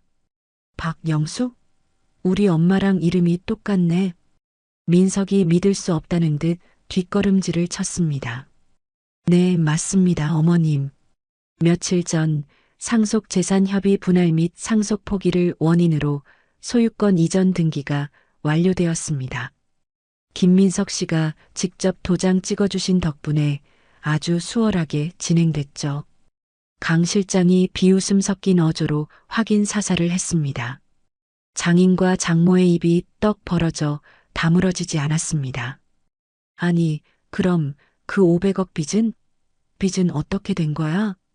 장인이 덜덜 떨리는 손으로 강 실장의 옷소매를 잡았습니다. 500억 빚이라뇨? 이 건물들은 김철수 회장님께서 생전에 빚 한 푼 없이 깨끗하게 관리하신 알짜배기 자산들입니다. 대출이 10원도 없는데 무슨 빚 말씀이십니까? 강 실장이 어깨를 으쓱하며 태연하게 대답했습니다. 그 한마디는 마치 핵폭탄처럼 떨어져 그들의 뇌를 강타했습니다. 뭐라고요? 빚이 없어? 민석이 다리에 힘이 풀려 바닥에 주저앉았습니다. 모든 것이 거짓말이었습니다. 사채업자도 500억 빚도 감옥행도 전부 엄마가 꾸민 연극이었던 것입니다. 그리고 자신들은 제 손으로 그 어마어마한 유산을 걷어차고 빈털터리가 되기를 자처한 꼴이었습니다. 어떻게든 엄마한테 연락해야 해. 이건 무효야. 민석이 미친 사람처럼 주머니에서 휴대폰을 꺼내 영숙의 번호를 눌렀습니다. 손이 너무 떨려 번호를 2번이나 틀렸습니다. 겨우 통화 버튼을 눌렀지만 돌아오는 건 차가운 기계음뿐이었습니다. 지금 거신 번호는 착신이 금지되어 있거나 없는 번호이오니. 민석이 휴대폰을 바닥에 던지며 절규했습니다. 장모는 그 자리에 졸도해버렸고 장인은 넋이 나간 채 허공만 바라보았습니다. 하루아침에 500억 자산을 날린 것도 모자라 당장 먹고 살 생업의 터전까지 잃어버린 그들에게 남은 건 지옥 같은 현실뿐이었습니다. 강 실장은 그 아비규환을 차갑게 내려다보며 경비원들에게 손짓했습니다. 업무 방해니까 이 사람들 밖으로 끌어내세요. 거짓말이야. 이거 다 조작이야. 우리 엄마가 건물주라니 말도 안 돼. 방금 전까지 바닥에 주저앉아 있던 민석이 벌떡 일어나 등기부등본을 구겨 쥐고 강 실장의 멱살을 잡았습니다. 충격이 너무 큰 나머지 현실을 받아들이지 못하고 눈이 뒤집힌 것이었죠. 당신, 우리 아버지 재산 가로채려고 사기치는 거지? 우리 엄마 이름을 도용해? 민석이 침을 튀기며 악을 썼지만 강 실장은 눈 하나 깜짝하지 않고 민석의 손목을 쳐냈습니다. 탁 하는 소리와 함께 민석의 손이 허공으로 튕겨나갔습니다. 현실을 직시하세요. 이 등기부등본은 원에서 발급받은 진짜입니다. 못 믿으시겠으면 지금 당장 인터넷으로 열람해 보시든가요. 강 실장의 싸늘한 일갈에 민석은 꿀먹은 벙어리가 되었습니다. 옆에서 넋이 나가 있던 장인이 비틀거리며 다가와 민석이 쥐고 있던 구겨진 서류를 다시 뺏어들었습니다. 손을 덜덜 떨며 다시 봐도 소유자란에는 분명 박영 숙 세 글자가 박혀 있었습니다. 그럼 정말로 500억 빚은 다 쇼였어? 우리가 속은 거야? 장인의 목소리가 허탈함에 갈라졌습니다. 속은 게 아니라 김민석 씨가 제 손으로 걷어찬 겁니다. 500억 자산과 리조트, 그리고 강남 빌딩까지 전부 다요. 강 실장이 혀를 차며 확인 사살을 했습니다. 그 한마디는 마치 사형 선고처럼 그들의 뇌리에 꽂혔습니다. 500억? 네, 500억. 장인이 갑자기 분을 이기지 못하고 관리실 벽을 주먹으로 쾅 내리쳤습니다. 주먹에서 피가 배어 나왔지만 그는 고통도 잊은 채 길길이 날뛰었습니다. 야, 이 멍청한 놈아. 네가 엄마 재산도 몰라. 자식놈이 돼가지고 500억을 걷어차? 너 때문에 우린 다 망했어. 망했다고. 장인이 민석의 멱살을 잡고 흔들어댔습니다. 저도 몰랐다고요. 엄마가 맨날 돈 없다고 엄살 부리니까 진짜 없는 줄 알았죠. 억울해요. 억울해? 네가 억울하면 나는 하와이 리조트가 사돈 거라며. 내가 거기서 쫓겨난 게 억울해서 미치겠다. 장모도 가슴을 쥐어뜯으며 통곡했습니다. 관리실 안은 순식간에 아수라장이 되었습니다. 서로를 탓하며 울고불고 난리를 치는 꼴을 지켜보던 강 실장의 휴대폰이 짧게 진동했습니다. 그는 메시지를 확인하더니 차갑게 입을 열었습니다. 그만들 하십시오. 볼썽사납습니다. 강 실장의 낮은 목소리에 찬물을 끼얹은 듯 장내가 조용해졌습니다. 박영숙 회장님께서 지금 댁으로 오라고 하십니다. 엄마가요? 어디로요? 민석이 눈물범벅이 된 얼굴로 고개를 번쩍 들었습니다. 지푸라기라도 잡고 싶은 간절한 눈빛이었습니다. 현재 거주하고 계신 청담더 펜트하우스 집무실입니다. 지금 당장 오시라고 하십니다. 강 실장이 주소가 적힌 고급스러운 명함 한 장을 건넸습니다.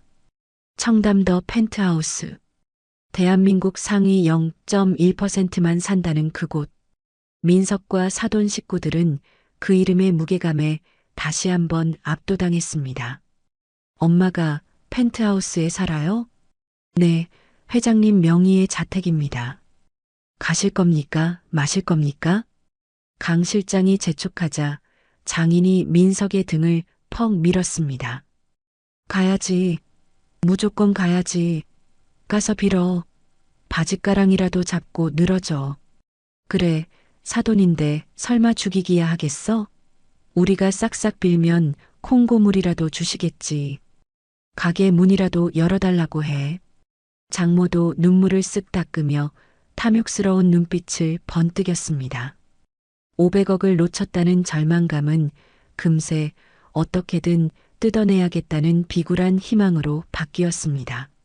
알았어요. 가요 가. 민석이 비틀거리며 일어났습니다. 강 실장이 주머니에서 스마트키를 꺼내 버튼을 눌렀습니다. 관리실 앞에 대기 중이던 검은색 최고급 세단의 라이트가 번쩍였습니다. 제가 모셔다 드리겠습니다. 타시죠. 민석 일행은 쭈뼛거리며 강 실장의 차에 올라탔습니다. 방금 전 멱살을 잡으려던 기세는 온데간데없고 납작 엎드린 죄인의 모습들이었습니다. 차 안에는 숨막히는 침묵과 함께 묘한 긴장감이 흘렀습니다. 500억이라는 숫자가 그들의 머릿속을 빙빙 맴돌며 고문하고 있었죠. 진짜 알부자였구나. 세상에, 우리가 얼마나 무시했는데. 장모가 창밖을 바라보며 후회 섞인 한탄을 내뱉었습니다. 밥 먹을 때 쩝쩝거린다고 촌스럽다고 핀잔 준 게 누군데. 장인이 핀잔을 주자 장모가 입을 삐죽거렸습니다. 당신은 뭐 잘했어? 냄새난다고 옆에도 안 갔잖아. 조용히들 하세요. 지금 그게 중요해요? 민석이 짜증을 내며 머리를 감싸쥐었습니다. 자신이 저지른 불효와 폐륜의 대가가 그리고 놓쳐버린 유산의 크기가 너무나도 거대하게 다가왔습니다. 어떻게 빌어야 할까? 엄마가 과연 용서해 주실까? 미진이 불안하게 속삭이며 민석의 손을 잡았습니다. 그녀의 머릿속에는 이미 눈물 연기 시나리오가 돌아가고 있었습니다. 차는 강남의 화려한 빌딩 숲을 지나 그들의 운명을 결정지을 서늘한 심판대 펜트하우스를 향해 미끄러지듯 달려갔습니다. 강 실장의 안내를 받아 전용 엘리베이터에 오른 민석 일행은 침을 꼴깍 삼키며 서로의 눈치만 살폈습니다. 이윽고 띵하는 맑은 소리와 함께 강남 스카이타워 최상층 펜트하우스의 육중한 문이 열렸습니다. 조심스럽게 발을 들여놓은 그들의 입이 떡 벌어졌죠. 진짜 여기가 어머님 집이라고? 눈앞에 펼쳐진 광경은 그들이 상상했던 것보다 훨씬 더 압도적이고 화려했습니다. 그 거대한 공간의 중심, 최고급 가죽 소파에 영숙이 여왕처럼 앉아 찻잔을 기울이고 있었습니다. 그동안 보았던 초라하고 넉나간 늙은 어미의 모습은 온데간데 없었습니다. 세련된 검은색 정장을 입고 머리를 단정하게 올린 영숙에게서는 범접할 수 없는 위엄과 카리스마가 뿜어져 나오고 있었죠. 엄마. 민석이 영숙의 달라진 모습을 보고 놀란 토끼 눈을 하더니 이내 울먹이며 앞으로 달려나가려 했습니다. 이게 다 어떻게 된 거야? 엄마, 진짜 여기서 살아? 하지만 그 순간 그림자처럼 대기하고 있던 건장한 경호원 2명이 거대한 벽처럼 민석의 앞을 가로막았습니다. 검은 선글라스를 낀 그들의 딱 벌어진 어깨는 민석 따위는 한 손으로도 제압할 듯 위압적이었습니다. 거기 서십시오. 접근 금지입니다. 경호원의 낮은 목소리에 민석이 움찔하며 뒷걸음질 쳤습니다. 비켜. 우리 엄마야. 엄마 말 좀 해봐요. 그 500억 빚은? 빚은 어떻게 된 거야? 사채업자들은 다 어디 가고 엄마가 이 건물 주인이라고? 민석이 경호원들의 어깨 너머로 목에 핏대를 세우며 소리쳤습니다. 영숙은 그 소란에도 눈 하나 깜짝하지 않고 우아하게 찻잔을 내려놓았습니다. 그녀의 표정은 마치 모르는 사람을 대하듯 차갑고 건조했습니다. 왔니? 몰골들이 참 가관이구나. 냄새나니까 좀 떨어져라. 영숙의 싸늘한 한마디에 장모가 얼굴을 붉히며 옷매무새를 고쳤습니다. 영숙은 천천히 손을 들어 테이블 위에 놓인 서류 한 장을 가리켰습니다. 그것은 민석이 변호사 사무실에서 덜덜 떨며 도장을 찍었던 상속 포기 각서 원본이었습니다. 그리고 그 옆에는 낡고해진 갈색 가죽 지갑 하나가 덩그러니 놓여 있었습니다. 그것을 본 민석의 동공이 지진난 듯 흔들렸습니다. 저건 아버지 지갑. 민석이 훔친 티켓과 현금을 꺼내고 버려두었던 아버지의 유품이었습니다. 영숙이 입을 열었습니다. 목소리에는 서리빨 같은 냉기가 서려 있어 듣는 이의 오금을 저리게 했습니다. 네가 묻는 그 500억 빚이라. 영숙이 코웃음을 치며 고개를 가로저었습니다. 그런 건 애초에 존재하지도 않았단다. 너의 아버지가 어떤 사람인데 빚을 남기고 가겠니? 네. 뭐라고요? 장인이 귀를 의심하며 앞으로 튀어나갔습니다. 그럼 진짜 빚이 없다는 말씀입니까? 그렇죠. 민석이 아버지가 너희에게 남긴 건 빚더미가 아니라 이 강남 빌딩과 하와이 리조트, 그리고 은행에 예치된 현금 100억 원이죠. 영숙의 입에서 핵폭탄 같은 진실이 터져나왔습니다. 순간 펜트하우스 안에는 숨막히는 정적만이 감돌았습니다. 500억 빚이 아니라 다 부동산이었어? 미진이 다리에 힘이 풀려 비명을 지르며 바닥에 주저앉았습니다. 야, 말도 안 돼. 빚이 아니라 돈이었다고? 아니야. 그럴 리가 없어. 우리가 도장 찍은 게 빚 문서가 아니었어? 장인이 믿을 수 없다는 듯 뒷목을 잡고 비틀거렸습니다.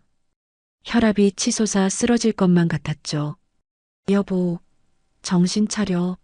이게 무슨 날벼락이야. 장모가 장인의 팔을 붙잡고 흔들었지만 그녀의 눈빛 역시 초점을 잃고 흔들렸습니다. 네가 내 손으로, 그것도 아주 기쁘게 도장까지 찍어가며 버린 게 바로 그 500억이야. 엄마, 도대체 왜 우리한테 거짓말을 했어? 왜? 민석이 억울하다는 듯 바닥을 치며 울부짖었습니다. 왜 거짓말했냐고? 영숙이 민석의 말을 칼같이 잘랐습니다. 그녀의 눈에서 억눌러왔던 분노가 활화산처럼 터져나왔습니다. 너희가 도둑질하다 걸려서 하와이에서 개망신당하고 쫓겨난 주제에 빚 갚기 싫다고 내 손으로 이 모든 돈을 포기했잖아. 기억 안 나니? 영숙의 호통 소리가 펜트하우스 천장을 찌를 듯 울려 퍼졌습니다. 내 아버지 위독하다는데 코빼기도 안 비치고 금고 털어서 숙박권이랑 돈 훔쳐서 여행을 가? 그것도 모자라 독감이라고 거짓말까지 하고 장례식도 빠져? 민석이 입을 벙긋거렸지만 목이 메어 아무 말도 나오지 않았습니다. 팩트로 두들겨 맞으니 뼈가 시릴 지경이었죠. 엄마, 그건 제가 설명할 수 있어요. 변명 따위 듣기 싫다. 닥쳐. 아버지는 이 모든 재산을 너에게 주려고 하셨어. 나도 동의했고. 근데 지 아버지 마지막 가는 길을 지키지도 않는 자식한테 재산은 무슨. 영숙이 찻잔을 받침대 위에 거칠게 내려놓았습니다. 쨍그랑 소리가 날카롭게 울렸죠. 상황 파악이 끝난 장인이 갑자기 바닥에 넙죽 엎드렸습니다. 자존심이고 뭐고 500억 앞에서는 아무것도 아니었습니다. 아이고, 안사돈. 아니, 회장님, 제가 여행 가자고 졸랐습니다. 우리 사위는 잘못이 없어요. 일어서세요. 남의 집에서 뭐 하시는 겁니까? 영숙이 무표정하게 내려다보며 말했습니다. 제발 한 번만 용서해 주십시오. 우리가 눈이 멀어서 잠시 미쳤었나 봅니다. 장모도 옆에서 무릎을 꿇고 손이 발이 되도록 빌었습니다. 우리 딸 미진이 생각해서라도 젊은 애들이 실수할 수도 있는 거 아닙니까? 미진이 엉금엉금 기어서 영숙의 발 앞으로 다가갔습니다. 눈물 범벅이 된 얼굴로 애원했습니다. 어머니, 제발요. 다시 기회를 주세요. 네. 하지만 영숙은 미동도 하지 않았습니다. 오히려 벌레를 보는 듯한 눈빛으로 그들을 내려다보았습니다. 기회? 영숙이 코웃음을 쳤습니다. 지금 와서 잘못했다고? 500억이 내 돈인 걸 알고 나니까 이제야 잘못한 게 보이니? 영숙의 목소리가 더욱 차갑고 날카로워졌습니다. 어머니, 정말 한 번만 선처를. 미진이 끈질기게 매달렸습니다. 한 번만? 영숙이 자리에서 천천히 일어났습니다. 그녀의 그림자가 무릎 꿇은 가족들을 거대하게 덮쳤습니다. 기회는 이미 끝났다. 싸늘한 침묵이 흐르는 펜트하우스 안, 영숙은 더 이상 할 말이 없다는 듯 위험 있게 자리에서 일어났습니다. 그녀는 비굴하게 엎드려 있는 가족들을 뒤로하고 한강이 한눈에 내려다 보이는 거대한 통유리 창가로 천천히 걸어갔습니다. 석양빛을 받아 붉게 물든 강물을 바라보며 영숙은 뒤돌아보지 않은 채 얼음장처럼 차가운 목소리로 최후 통첩을 날렸죠. 너희는 이제 나와 완벽한 남이야. 영숙의 단호한 선언에 민석과 사돈 식구들의 어깨가 감전된 듯 움찔했습니다. 내 건물, 내 리조트, 그리고 내 남은 인생 그 어디에도 너희가 발붙일 곳은 단 한 평도 없어. 그러니 용서는 꿈도 꾸지 말아라. 영숙이 턱짓으로 대기하고 있던 경호원들을 향해 손짓했습니다. 이 시끄러운 잡상인들 당장 끌어내세요. 다시는 내 집 근처에 얼씬도 못하게 아주 멀리 치워버리십시오. 영숙의 서리발 같은 명령이 떨어지자마자 건장한 경호원 4명이 맹수처럼 달려들었습니다. 엄마, 엄마, 내가 잘못했어. 한 번만 봐줘요. 민석이 울부짖으며 영숙의 등 뒤로 달려가려 했지만 190cm가 넘는 거구의 경호원이 민석의 팔을 쇠집게처럼 낚아챘습니다. 이거 나, 놓으라고. 나 이 집 아들이야. 엄마. 민석이 발버둥 쳤지만 바위처럼 단단한 경호원은 꿈쩍도 하지 않았습니다. 어머니, 아들을 이렇게 버리는 엄마가 어딨어. 미진이 바닥을 기어서 영숙의 발에 매달리려 했으나 다른 경호원이 미진의 양팔을 뒤로 꺾어 잡아 끌었습니다.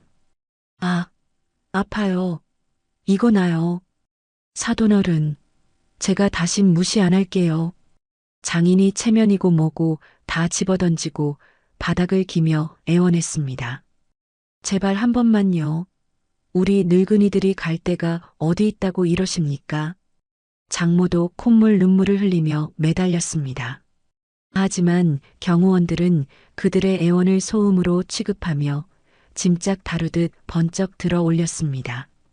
화려한 펜트하우스 복도 바닥에 쿵 하는 둔탁한 소리와 함께 그들이 내동댕이 쳐졌습니다. 아야, 내 허리. 아이고 나 죽네. 장모가 대리석 바닥에 엉덩이를 찌우며 신음했습니다. 그들이 정신을 차리기도 전에 펜트하우스의 육중한 양계형 문이 굳게 닫혔습니다. 철컥, 삐리릭. 최첨단 자동 잠금 장치가 작동하며 외부와의 단절을 알리는 소리가 매정하게 들렸습니다. 복도에 쓰레기처럼 버려진 그들은 잠시 멍하니 닫힌 문을 바라보다가 이내 서로를 잡아먹을 듯 노려보며 원망을 쏟아내기 시작했습니다. 야, 이 멍청한 놈아. 이게 다 너 때문이야. 장인이 벌떡 일어나 핏발선 눈으로 민석의 멱살을 잡고 흔들었습니다. 장인어른, 이거 놓으세요. 왜 제 탓입니까?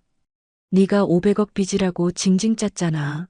네가 상속 포기만 안 했어도 내 노후가 이렇게 비참해지진 않았어. 장인어른이 옆에서 바람 잡으셨잖아요. 빨리 찍으라고 등 떠민 게 누군데 그래요. 민석이 억울하다는 듯 장인을 거칠게 밀어냈습니다. 힘없이 밀려난 장인이 벽에 부딪히며 주저앉았습니다. 우리가 언제 그랬어. 이 도둑놈의 집구서가. 장모가 악을 쓰며 소리쳤습니다. 뭐라고요? 도둑놈? 그러는 장모님은 훔친 돈으로 하와이 가서 좋다고 춤추셨잖아요. 이게 어디서 말대꾸야. 너 때문에 내 샤넬 가방도 뺏기고 이게 무슨 꼴이야. 분명히 엄마가 빨리 도장 찍으라고 재촉했잖아요. 엄마 때문에 나 500억 사모님 소리도 못 듣게 됐어. 미진이 앙칼진 목소리로 장모에게 대들었습니다.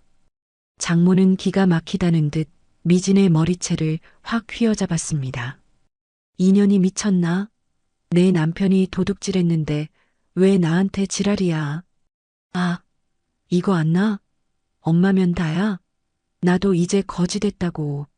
미진이 비명을 지르며 장모의 머리카락을 맞잡았습니다. 복도 한복판에서 모녀가 서로 머리채를 잡고 뒹구는 추태가 벌어졌습니다. 어머 아파요. 놓으라고요. 너나 나라 이년아. 내가 너를 어떻게 키웠는데. 민석은 싸우는 그들을 뒤로하고 펜트하우스 문으로 달려가 미친 듯이 두드렸습니다. 엄마, 엄마, 문 좀 열어줘요. 잘못했어요. 쿵쿵쿵, 쿵쿵쿵. 주먹으로 문을 내려치는 소리가 복도에 처량하게 울려 퍼졌습니다. 엄마, 나 민석이야. 하나뿐인 아들이잖아. 내 아들이라고. 민석이 문에 온몸을 던지며 절규했습니다. 손등이 까져 피가 났지만 멈추지 않았습니다. 제발 한 번만 기회를 줘요. 시키는 대로 다 할게요. 500억 없어도 되니까 엄마 아들로만 살게 해줘요. 엄마. 하지만 굳게 닫힌 문 안에서는 아무런 대답도 들려오지 않았습니다. 그 침묵이 민석을 더 미치게 만들었죠. 엄마, 제발. 민석이 목이 터져라 소리치며 문 앞에 주저앉아 오열했습니다. 그때 복도 끝 엘리베이터가 열리며 정복을 입은 건물 보안 요원들이 나타났습니다. 당신들 여기서 뭐 하십니까? 입주민 신고 들어왔습니다. 보안 팀장이 험상궂은 표정으로 그들에게 다가왔습니다. 즉시 나가십시오. 더 이상 소란 피우시면 경찰에 신고합니다. 아니에요. 제가 이 집 아들이라고요. 민석이 눈물범벅이 된 얼굴로 항변했습니다. 가족이면 안에서 문을 열어줬겠죠. 왜 쫓겨나서 이러고 계십니까? 보안 요원이 냉정하게 팩트를 찔렀습니다. 오늘 경찰서 유치장에서 주무시고 싶으십니까? 경찰이라는 말에 머리채를 잡고 싸우던 미진과 장모가 화들짝 놀라 떨어졌습니다. 이미 죄를 지은 그들에게 경찰은 저승사자보다 무서운 존재였으니까요. 결국 그들은 보안 요원들에게 떠밀려 억지로 엘리베이터에 몸을 실어야 했습니다.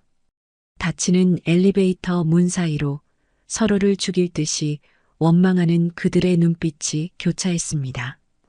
500억은커녕 당장 갈 곳도 없는 처지가 된 그들은 차가운 건물 밖으로 비참하게 쫓겨났습니다. 한편 소란이 사라진 펜트하우스 집무실 안은 정막만이 감돌고 있었습니다. 영숙은 굳게 닫힌 문을 한참이나 바라보고 서 있었습니다. 그녀의 어깨가 가늘게 떨리더니 이내 깊은 한숨이 터져나왔습니다. 휴. 영숙은 천천히 발걸음을 옮겨 책상으로 돌아왔습니다. 떨리는 손으로 책상 서랍을 열고 가장 안쪽에 보관해 두었던 남편 김철수의 흑백영정 사진을 조심스럽게 꺼냈습니다. 사진 속 남편은 세상 근심 없는 표정으로 온화하게 미소 짓고 있었죠. 영숙은 사진을 소중하게 가슴에 품고 창가로 다시 다가갔습니다. 여보. 영숙의 목소리가 미세하게 떨렸습니다. 그녀는 사진 속 남편의 얼굴을 주름진 손으로 천천히 어루만졌습니다. 숙제 다 끝냈어요. 당신 억울한 거 내가 다 풀어줬어요. 영숙의 눈가에 맺혀있던 눈물이 주르륵 볼을 타고 흘러내렸습니다. 하지만 이번에 흘리는 눈물은 슬픔이나 회한의 눈물이 아니었습니다. 그것은 30년 묵은 체증이 내려가는 듯한 시원함과 남편에 대한 그리움이 섞인 뜨거운 눈물이었습니다. 그놈이 당신한테 한 짓, 당신이 피땀 흘려번 돈 우습게 안 짓, 내가 오늘 다 갚아줬어요. 이제 속이 좀 시원해요? 영숙은 울면서도 입가에는 평온한 미소를 지었습니다. 창밖으로는 유유히 흐르는 한강 물결 위로 붉은 석양이 장엄하게 내려앉고 있었죠. 그 붉은 빛이 영숙의 얼굴을 따스하게 감싸 안았습니다. 이제 편히 쉬세요, 여보. 나도 이제 좀 쉴게요.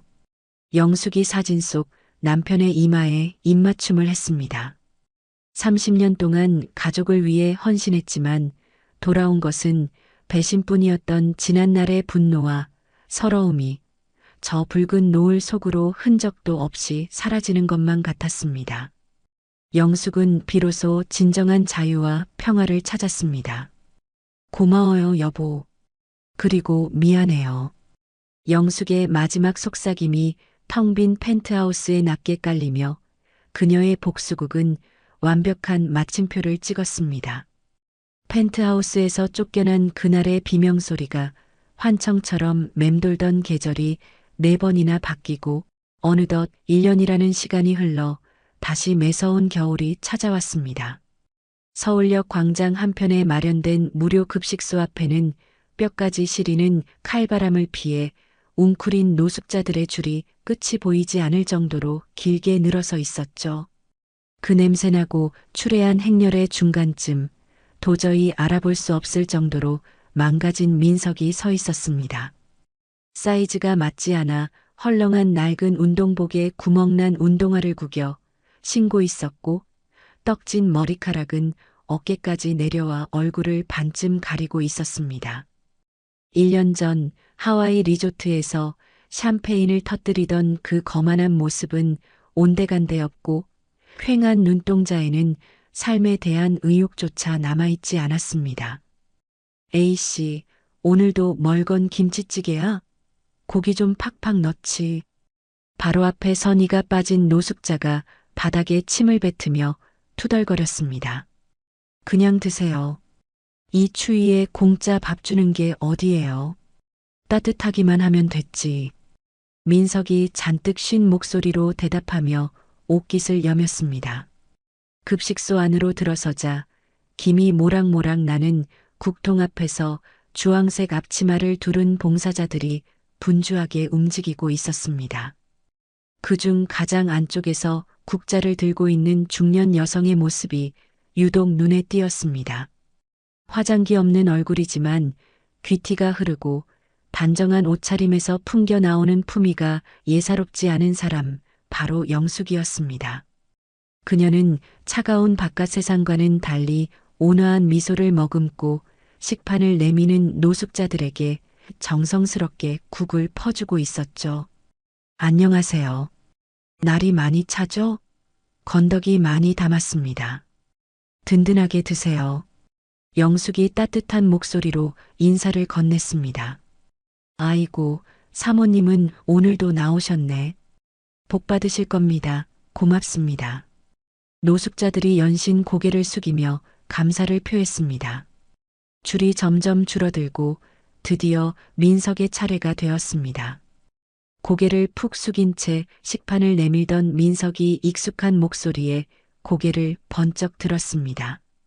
그 순간 국을 퍼담던 영숙의 국자가 허공에서 딱 멈췄습니다. 민석의 동공이 지진이라도 난 듯 흔들렸고 숨이 턱 막혀왔습니다. 엄마. 민석이 믿을 수 없다는 듯 모기만한 목소리로 불렀습니다. 1년 만에 마주한 어머니는 너무나도 평온하고 아름다워 보였습니다. 하지만 영숙의 반응은 얼음장보다 더 차가웠습니다. 그녀는 민석을 보고도 눈썹 하나 까딱하지 않았고 마치 투명 인간이나 모르는 사람을 대하듯 시선을 거두어 버렸습니다. 그리고는 아무 일도 없었다는 듯 국을 식판에 담아 툭 내려놓았습니다. 다음 분 오세요. 식기 전에 어서 드세요. 영숙이 민석의 뒤에 서 있던 사람에게 눈길을 돌리며 상냥하게 말했습니다. 민석은 그 자리에 못 박힌 듯 서서 멍하니 영숙을 바라보았습니다. 눈시울이 붉어지며 뜨거운 것이 차올랐지만 차마 눈물을 흘릴 자격조차 없다는 것을 알기에 입술만 깨물었습니다. 아, 이봐요. 안 가고 뭐해? 뒤에 줄 밀린 거 안 보여? 다른 봉사자가 민석의 등짝을 떠밀며 재촉했습니다. 민석은 쫓겨나듯 국을 받아들고 구석자리에 쭈그리고 앉았습니다. 숟가락을 들 힘도 없어 멀리서 국을 푸고 있는 영숙의 모습만 하염없이 바라보았습니다. 영숙은 자신의 아들에게는 눈길 한 번 주지 않으면서 생판 남인 노숙자들에게는 세상에서 가장 따뜻한 미소를 지어주고 있었습니다. 그 모습이 뼈에 사무치도록 아팠습니다. 급식을 마친 민석이 도망치듯 급식소를 빠져나와 차가운 길바닥에 앉았습니다. 그때 옆에서 소주를 까고 있던 다른 노숙자가 킬킬거리며 말을 걸었습니다. 야, 너 그 소문난 놈 맞지? 강남 500억 바보 김민석? 저 아닌데요. 너 유명하잖아. 500억 재산을 제 발로 걷어차고 빚 갚기 싫다고 각서 써준 천하의 멍청이. 네가 바로 그 전설의 주인공이라며? 그래서 일자리 받아주는 곳도 없는 거지? 노숙자가 누런 이를 드러내며 비웃었습니다. 민석은 아무 대답도 하지 않고 무릎에 얼굴을 파묻었습니다. 세상 사람들의 조롱과 비난은 이제 지겨울 정도로 익숙해져 버린 일상이었습니다. 며칠 후 서울중앙지방법원 앞에서는 또 다른 파멸의 풍경이 펼쳐지고 있었습니다. 장인과 장모가 수에 대신 낡은 사복을 입고 고개를 푹 숙인 채 법원 정문을 나서고 있었죠. 투자 사기 혐의로 실형을 선고받고 복역하다가 가석방으로 풀려난 직후였습니다. 여보, 우리 이제 어디로 가? 갈 데도 없는데. 장모가 쭈글쭈글해진 손으로 눈물을 훔치며 물었습니다. 모르겠어. 다 끝났어. 내 인생이 어쩌다 이 꼴이 됐는지.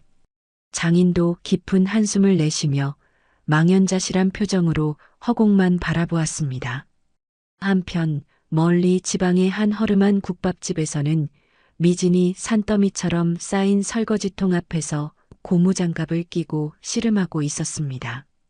화려했던 명품 가방과 보석은 온데간데 없고 기름때 묻은 앞치마가 그녀의 현재를 말해주고 있었죠. 야, 저 여자 알지? 그 외 뉴스에 나왔던 500억 상속 포기한 남자 와이프래. 이혼하고 여기로 도망 왔다던데? 어머, 진짜? 500억을 날려먹고 여기서 설거지나 하고 있는 거야? 팔자도 참 기구하네. 손님들이 수군거리는 소리가 비수처럼 날아와 꽂혔지만 미지는 입술을 꽉 깨물고 고개를 숙인 채 접시만 벅벅 문질렀습니다. 그녀의 눈에서 떨어진 눈물이 구정물 속으로 사라졌습니다. 같은 시각 하와이에서는 1년 전과는 정반대의 찬란하고 눈부신 풍경이 펼쳐지고 있었습니다. 호놀룰루 공항 활주로에 블루 로열 그룹 로고가 선명한 최고급 전용기가 미끄러지듯 착륙했습니다. 트랩이 내려오고 영숙이 우아한 자태를 뽐내며 모습을 드러냈습니다. 하와이의 태양을 닮은 화사한 패턴의 원피스에 검은색 선글라스를 쓴 그녀는 1년 전 장례식장에서 울던 그 여인이 아니었습니다. 어서 오십시오. 박영숙 회장님. 기다리고 있었습니다. 리조트 총지배인 최태풍이 활주로까지 직접 마중 나와 90도로 허리를 숙였습니다. 고마워요, 최 지배인. 날씨가 아주 좋네요. 영숙이 선글라스를 살짝 내리며 당당하게 미소 지었습니다. 네, 회장님. 김철수 명예회장님의 추모식 준비도 완벽하게 마쳤습니다. 룸도 가장 전망 좋은 곳으로 비워두었고요. 수고했어요. 덕분에 마음 편히 쉴 수 있겠네요. 영숙이 만족스러운 듯 고개를 끄덕였습니다. 대기하고 있던 리무진이 미끄러지듯 리조트로 향했습니다. 1년 전 아들 일행이 비참하게 쫓겨났던 그 길을 영숙은 당당한 오너의 자격으로 달리고 있었습니다. 리조트에 도착하자 수많은 직원들이 도열하여 영숙을 환대했습니다. 이번에는 훔친 티켓이 아닌 자신의 능력과 이름으로 누리는 정당한 대우였습니다. 룸서비스나 필요한 게 있으시면 언제든 말씀하십시오, 회장님. 고마워요. 일단 짐만 올려두고 해변 좀 걷고 싶네요. 혼자 있고 싶으니 수행은 필요 없어요. 영숙은 가벼운 발걸음으로 프라이빗 비치로 향했습니다. 남편의 일주기를 맞아 찾아온 오직 자신만을 위한 특별한 추모 여행이었습니다. 눈앞에 펼쳐진 에메랄드빛 바다와 하얀 모래사장, 그리고 바람에 흔들리는 야자수는 여전히 그림처럼 아름다웠습니다. 영숙은 샌들을 벗어 손에 들고 따뜻한 모래의 감촉을 느끼며 맨발로 해변을 걸었습니다. 살아생전 남편과 꼭 함께 걷자고 약속했던 그곳이었습니다. 여보, 보고 있어요? 나왔어요. 당신이 선물해준 이 아름다운 곳에. 영숙이 파란 하늘을 올려다보며 나지막이 속삭였습니다. 어느덧 수평선 너머로 붉은 석양이 내려앉아 바다 전체를 황금빛으로 물들이고 있었습니다. 그 장엄한 풍경 앞에서 영숙의 가슴 속에 묵직한 무언가가 벅차올랐습니다. 그녀는 해변가에 위치한 야외 바바에 자리를 잡고 앉았습니다. 피나 콜라다 한 잔 부탁해요. 아주 시원하고 달콤하게. 네, 알겠습니다. 회장님. 바텐더가 화려한 솜씨로 칵테일을 만들어 예쁜 꽃 장식과 함께 내밀었습니다. 영숙은 차가운 칵테일 잔을 들어 올리며 붉게 타오르는 노을을 향해 건배를 제의했습니다. 그녀의 입가에 그 어느 때보다 여유롭고 평화로운 미소가 번졌습니다. 이제야 진짜 내 인생이 시작되는구나. 당신도 거기서 축하해줘요. 영숙이 환하게 웃으며 칵테일을 한 모금 마셨습니다. 40년이라는 긴 세월 동안 누군가의 아내, 누군가의 어머니로만 살며 억눌러왔던 서름이 파도 소리와 함께 씻겨 내려갔습니다. 푸른 하와이의 바다를 배경으로 혼자만의 시간을 즐기는 영숙의 모습은 그 누구보다 당당하고 눈부시게 아름다웠습니다. 더 이상 희생하는 어머니 박영숙은 없었습니다. 오직 자신의 삶을 주체적으로 살아가는 500억 자산가이자 자유인 박영숙만이 그곳에 존재했습니다. 잔잔하게 밀려오는 파도 소리가 그녀의 새로운 인생을 축복하듯 부드럽게 속삭였습니다. 오늘 이야기 어떠셨나요? 혹시 끝까지 함께 해주신 분이 계시다면 잘 들었다고 댓글 하나만 남겨주세요. 여러분에게도 따뜻하고 빛나는 날들이 찾아올 거예요. 구독과 좋아요는 다음 이야기를 이어가는 큰 힘이 됩니다. 지금까지 오늘도 사연이었습니다. 더 깊고 따뜻한 이야기로 다시 찾아뵐게요. 편안한 하루 보내세요. 감사합니다.